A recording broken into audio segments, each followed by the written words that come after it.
Glória a Deus, rodamos a todos os amados irmãos com a bendita e gloriosa paz de nosso Senhor e Salvador Jesus Cristo.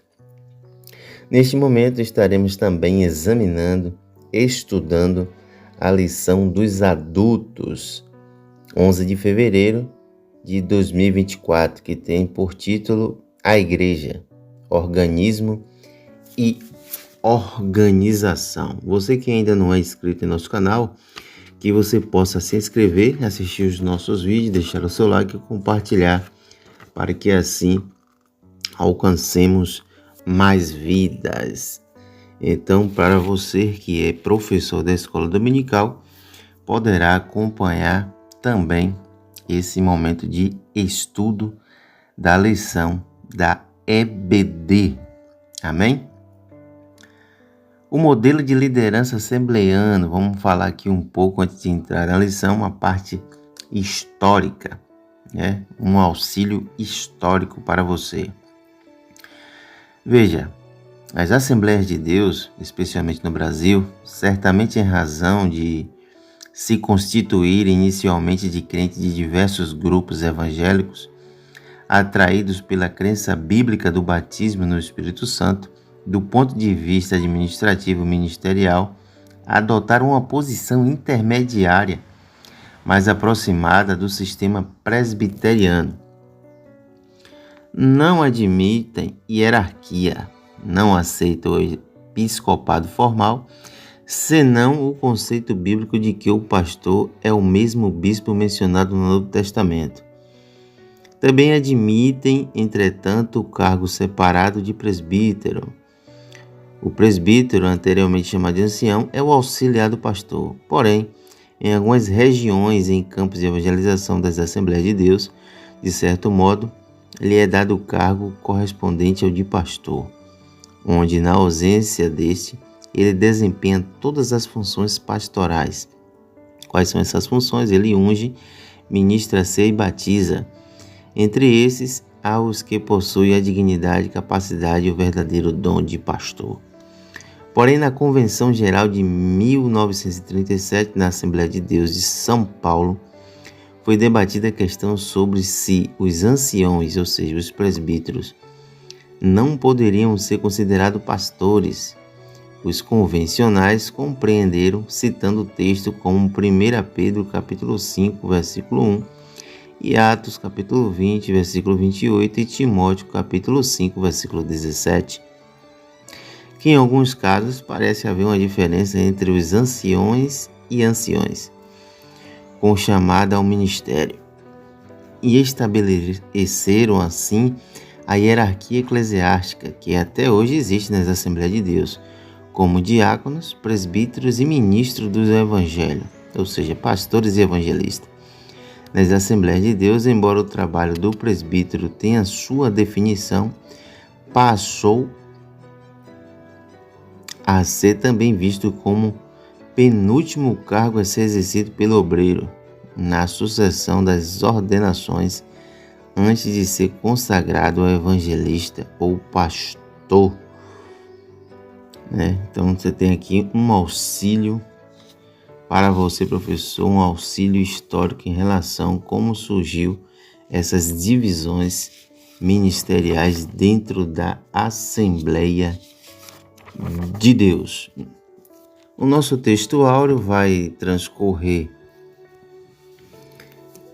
a lição vai transcorrer dentro do texto áureo e a verdade prática, que se encontra em Atos capítulo 6, versículo 3, que diz: Escolhei, pois, irmãos, dentre vós, 7 varões de boa reputação, cheios do Espírito Santo e de sabedoria, aos quais constituamos sobre este importante negócio. Aqui é um texto onde a igreja primitiva estava ali se iniciando e houve ali uma demanda que precisavam de pessoas para que assim trabalhasse como diáconos. Então os apóstolos se reuniram e falou para que os irmãos escolhessem varões, 7 varões.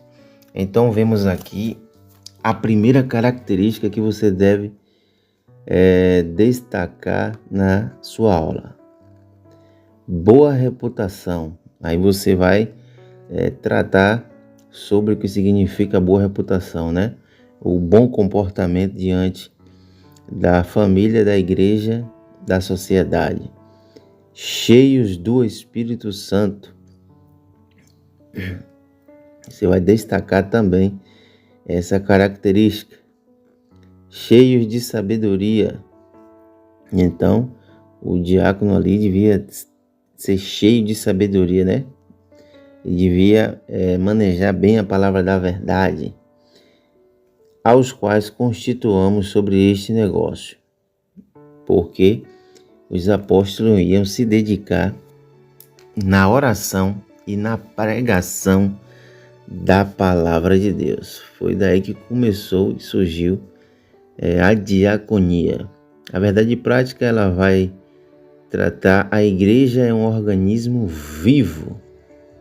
Contudo, como toda estrutura viva, precisa ser organizada.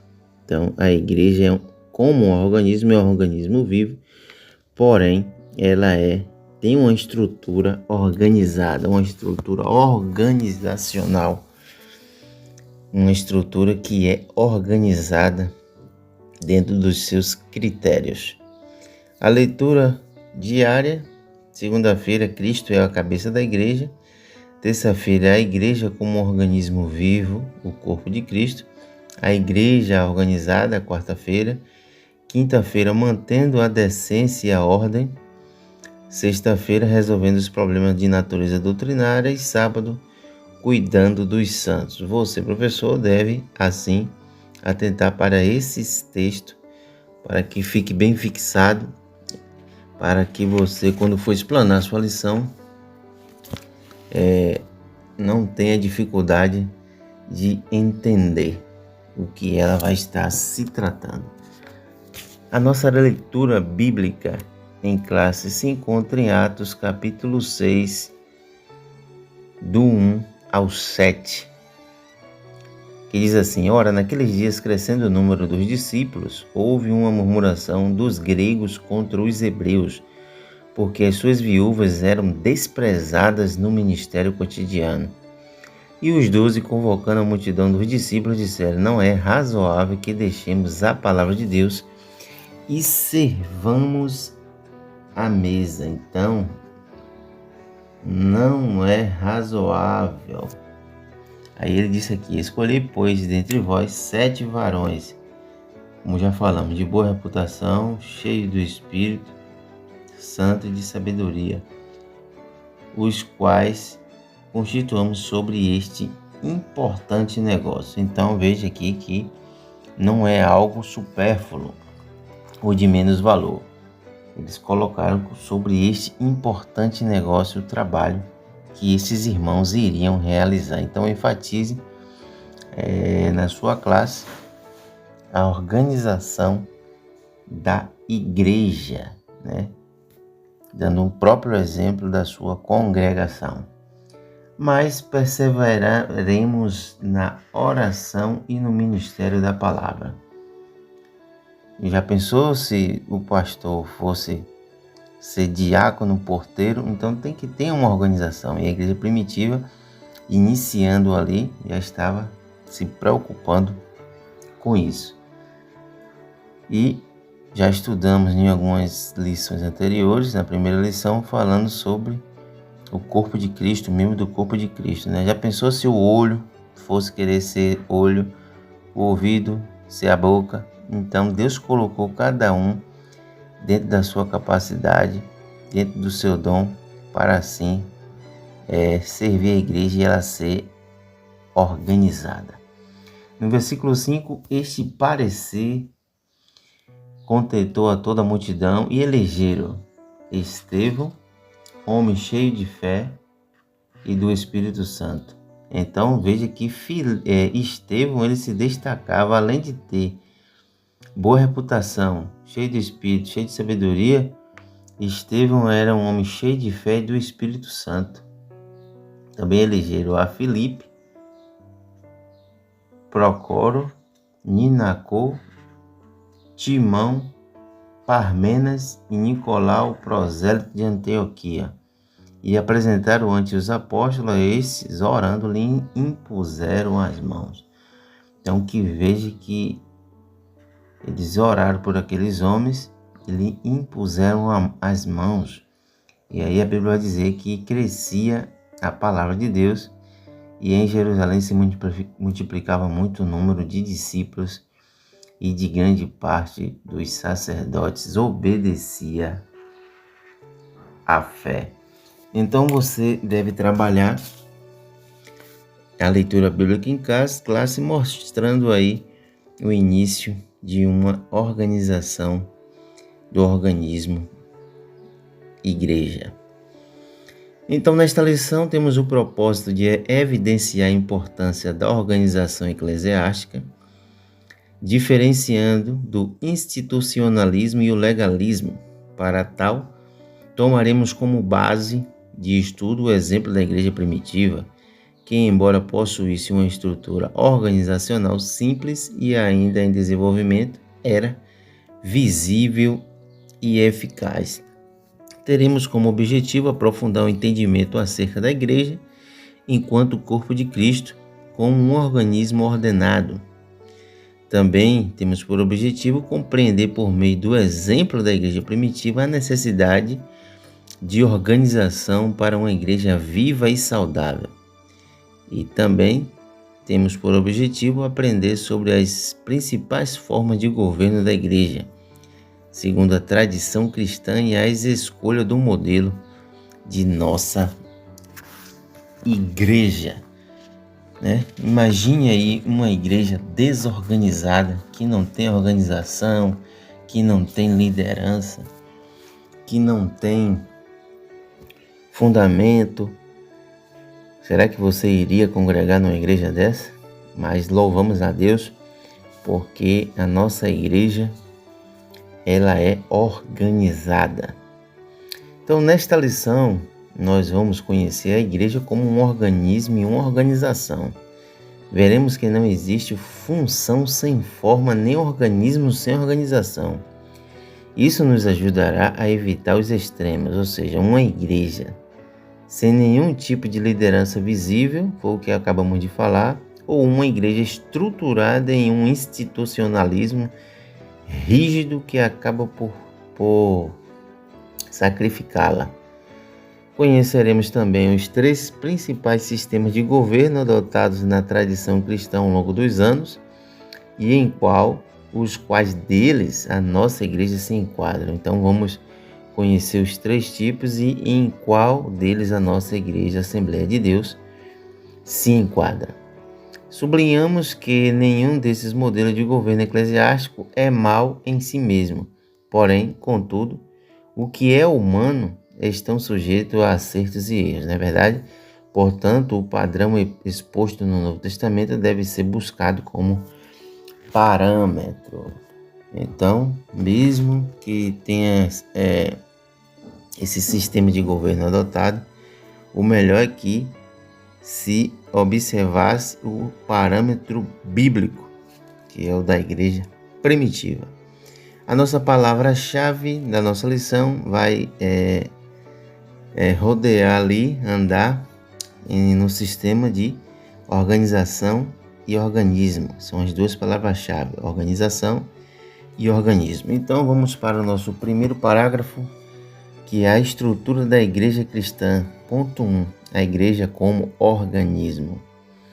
Observe, um organismo é visto como um conjunto de órgãos que constituem um ser vivo. Nesse aspecto, um corpo com diferentes funções de seus órgãos e membros é entendido como uma estrutura física de um organismo vivo. Isso, metaforicamente, a igreja é definida como o corpo de Cristo. Nós já estudamos sobre isso, está lá em 1 Coríntios 12, 27. Um organismo vivo cuja cabeça é Cristo. Efésios 5, 23. Assim como o corpo funciona pela harmonia de seus membros, da mesma forma também a igreja. Então observe um corpo humano. Assim como o corpo funciona pela harmonia de seus membros superiores e inferiores, mãos, pés, braços, Os membros não existem independentemente um dos outros. Ou seja, um depende do outro. Portanto, como corpo místico de Cristo, a igreja existe organicamente. Então, dito isso, passaremos para o ponto de número 2 do primeiro parágrafo. A igreja como organização. A forma de organização da igreja primitiva era simples, já lemos na leitura diária, portanto ela existia. Por exemplo, a igreja seguia a liderança centralizada dos apóstolos, como você pode observar em Atos 16, versículo 4. Dessa forma, os apóstolos, doutrinavam a igreja, cuidavam da parte administrativa, instituíam lideranças locais e reuniam-se em concílio. Isso aí é organização. Por outro lado, precisamos diferenciar uma igreja organizada de uma igreja institucionalizada. Vamos entender isso aqui. A organização é saudável em todos os seus aspectos, porém o institucionalismo não.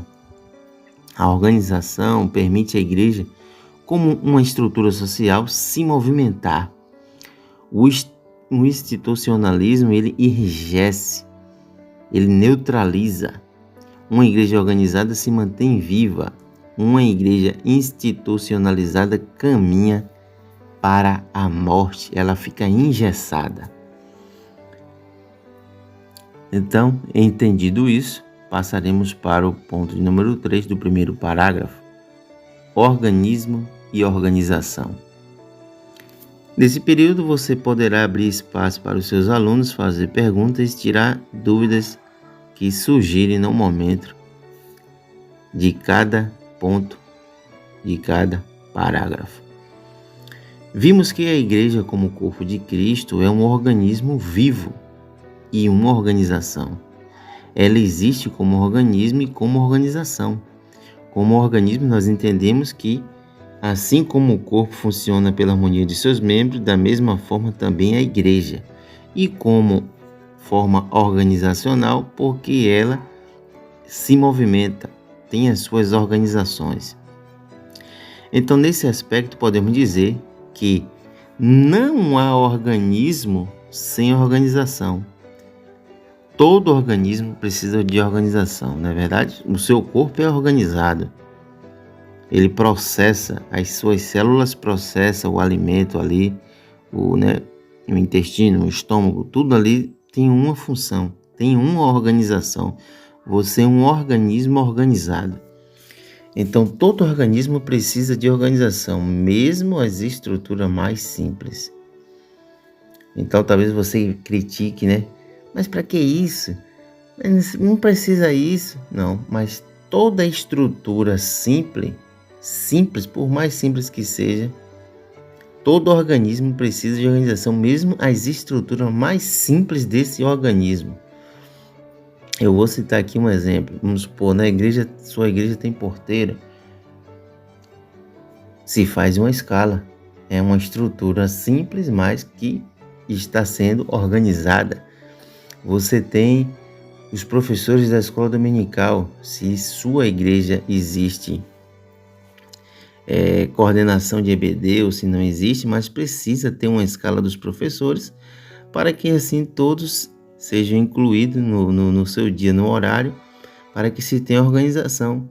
Porque no dia que aquele professor foi escalado, mas se ele não puder vir, com certeza ele vai entrar em contato com outro professor da sua classe e ali se organizar dizendo para ele cobrir aquele dia para ele. Então isso é um organismo de uma estrutura simples, mas que tem organização.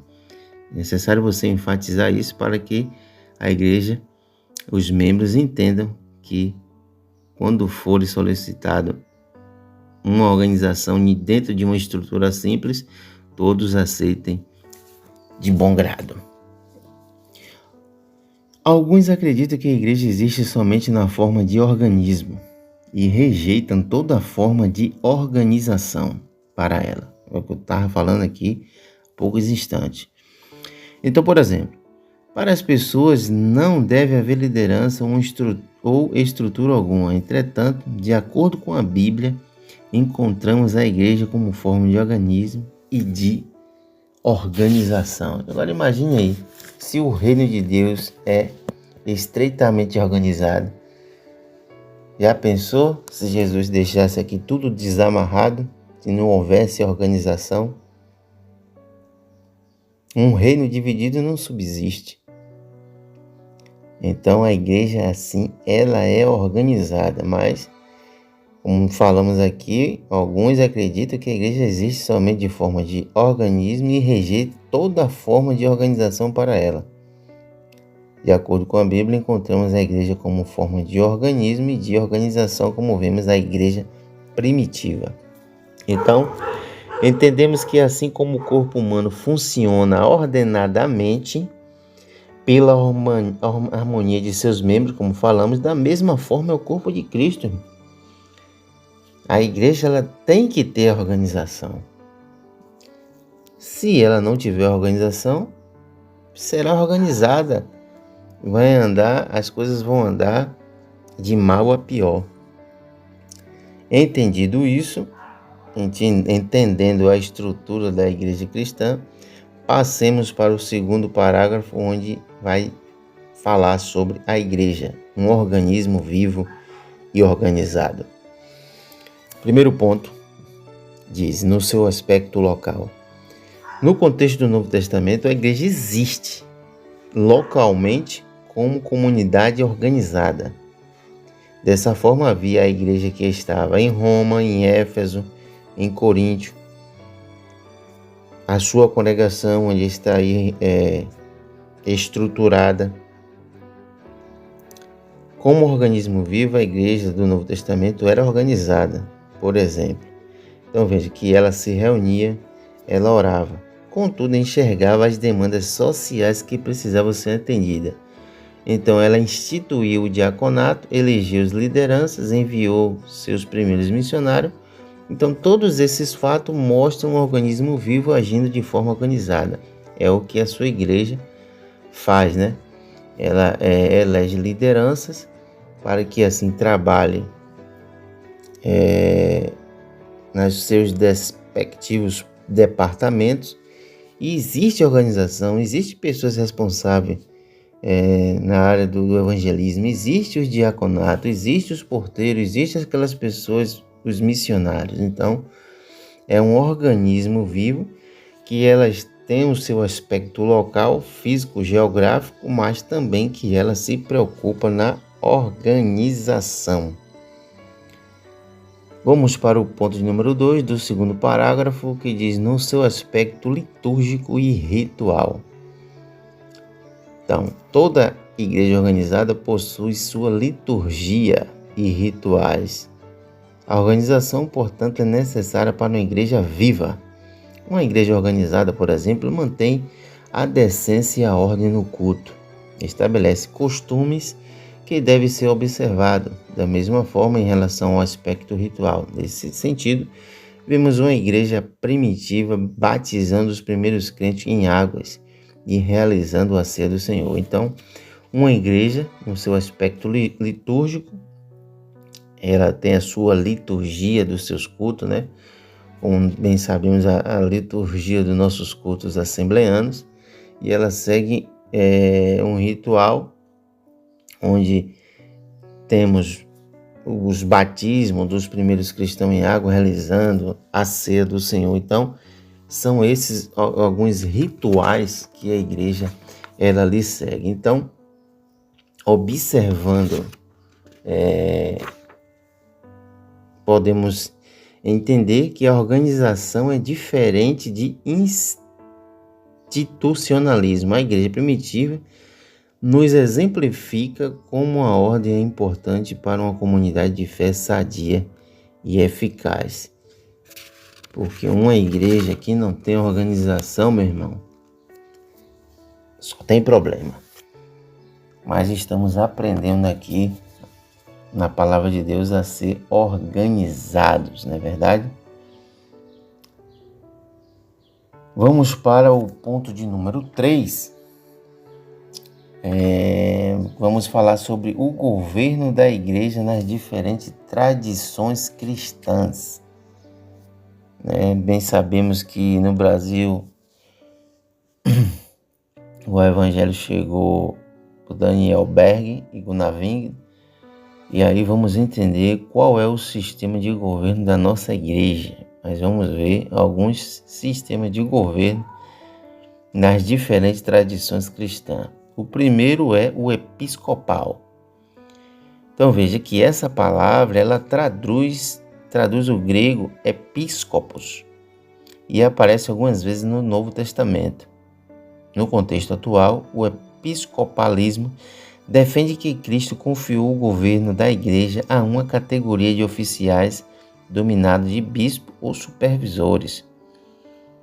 Com o tempo, esse sistema passou a defender a primazia de que o bispo sobre o outro terminou culminando no papado romano, que é o que nós temos na Igreja Católica Romana.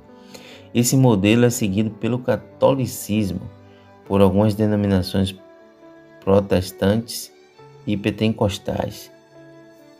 Então veja que ele elege uma pessoa só que domina todo aquele corpo, de membros, como foi colocado aqui. Então a Igreja Católica é um exemplo que segue o sistema de governo episcopal. O segundo ponto do terceiro parágrafo é o presbiteral, ou seja, o ofício de presbítero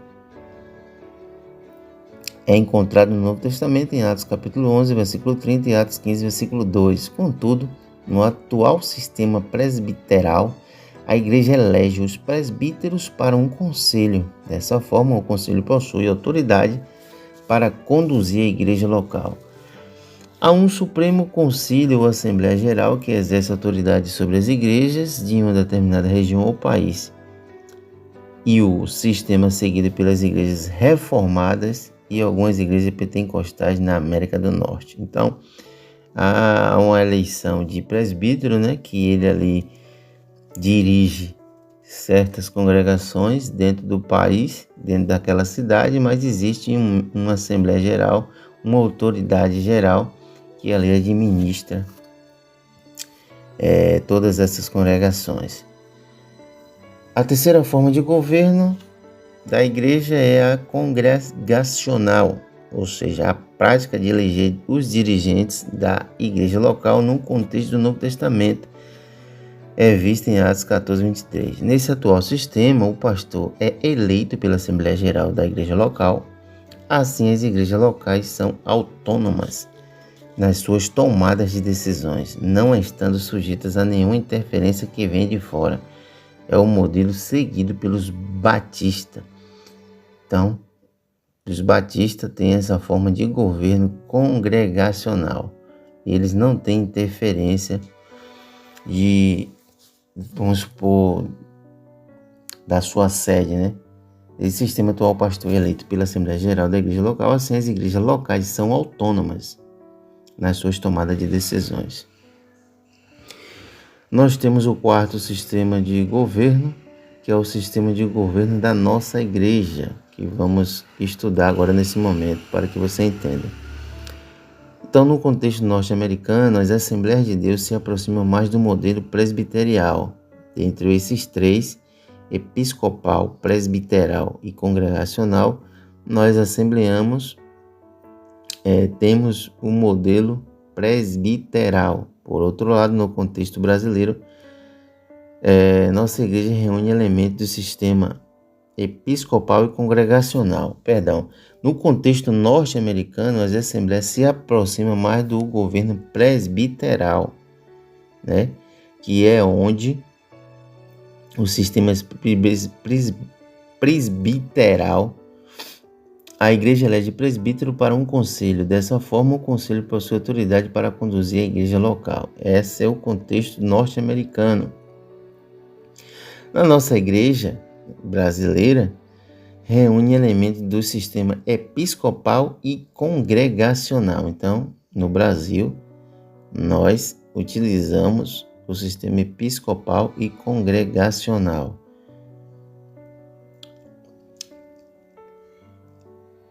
É importante e é, portanto, um modelo híbrido no nosso modelo. Isso porque, até no início dos anos de 1930, a Assembleia de Deus, por haver sido fundada pelos batistas, seguia um modelo congregacional. Contudo, esse sistema de governo sofreu modificações a partir da criação da Convenção Geral de 1930, quando elementos do modelo episcopal foram somados à sua estrutura de governo. Assim, no atual modelo de governo, em sua grande maioria, embora mantenham certa autonomia administrativa em relação às convenções gerais e estadual, a quem são filiadas, as igrejas possuem um modelo de liderança regional e local centralizada. Então, veja que ainda que ela use o modelo episcopal, elas possuem um modelo de liderança regional e local centralizado. Por exemplo, a autoridade de estabelecer lideranças pastorais nas convenções estaduais. Por exemplo, a autoridade de estabelecer lideranças pastorais nas igrejas locais pertence às convenções estaduais. Em alguns casos, essa função cabe à igreja sede, que preside sobre um conjunto de congregações locais a ela filiadas. Então, observamos aí que o modelo de estrutura organizacional do Novo Testamento inspira a tradição cristã ao longo dos anos a regulamentar seus ministérios. Então, chegamos na conclusão da nossa lição, onde nesta lição fizemos uma análise da igreja como organismo e organização. O que ficou claro é que as Escrituras destacam a igreja como um organismo vivo e organizado. Nesse aspecto, juntamente com os presbíteros e diáconos, o colégio apostólico dava corpo e forma ao ministério local da igreja neotestamentária. Embora essa igreja possuísse uma estrutura organizacional muito simples, contudo ela existia. Por outro lado, embora não haja nenhuma forma específica de como deve ser o governo da igreja no Novo Testamento, ao longo dos anos os cristãos têm procurado se inspirar no texto bíblico para regulamentar seus ministros e ministérios. Então você pode aí revisar o conteúdo, observando aí as questões que nós temos na nossa lição, como pergunta número 1, você deve fazer para os seus alunos, conceitue organismo. Pergunta de número 2, caracterize a organização da igreja primitiva. Número 3, quais os fatos mostram a igreja como organismo vivo agindo de forma organizada? Número 4, explique o sistema de governo episcopal e congregacional. É importante eles diferenciar isso aí. E explique o sistema de governo de nossas igrejas. Então é importante para que os seus alunos saibam qual é o sistema de governo da nossa igreja. Amém? Estamos chegando mais o fim de um estudo da nossa lição, projeto esse novo.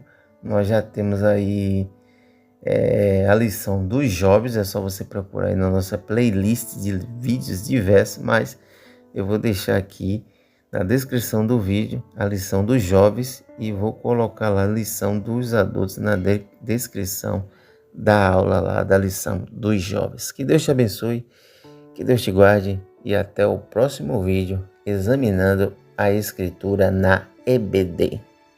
Forte abraço.